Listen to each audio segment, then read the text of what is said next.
Love is a choice, not a feeling. As such, it's better described as a principle of unconditional commitment.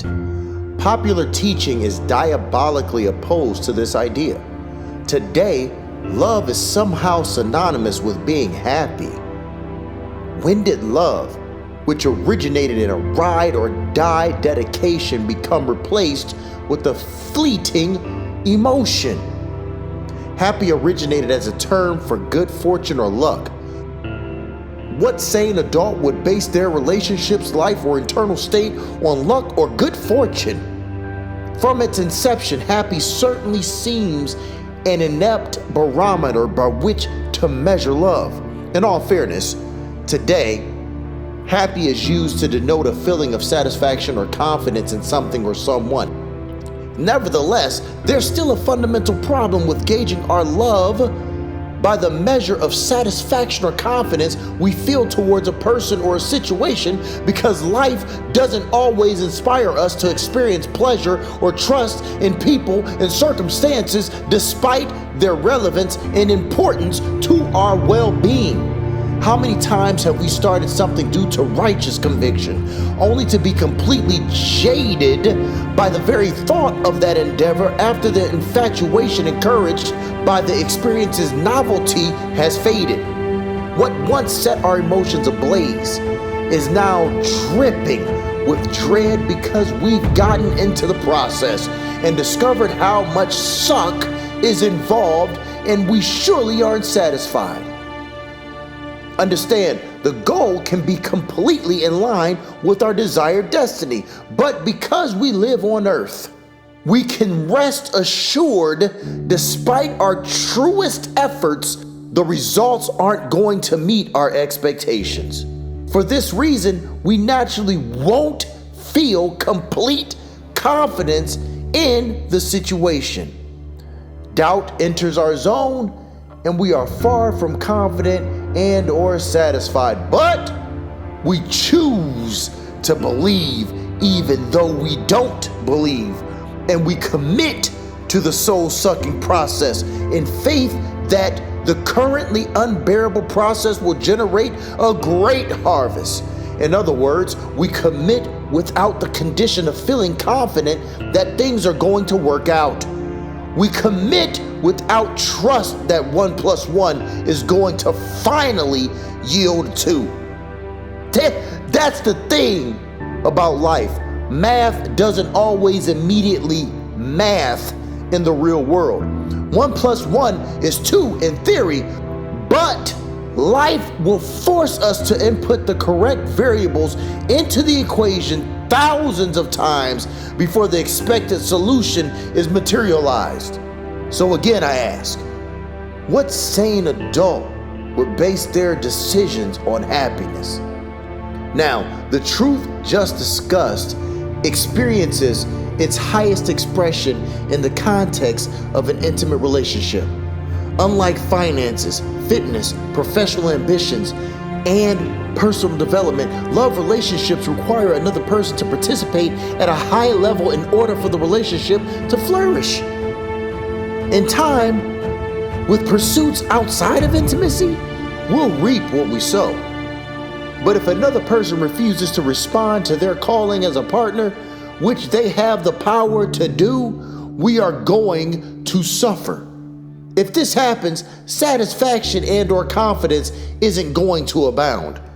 But the champion lover, remembering their love oath, can decide to stubbornly dig their heels into principle and with determined conviction remain committed.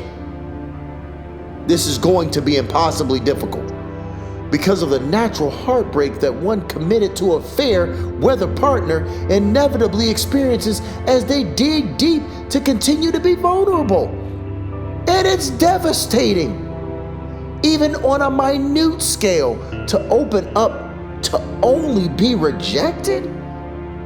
Regardless of the pain, we have to love the hell out of our partners. We do this by giving our best, expecting nothing in return.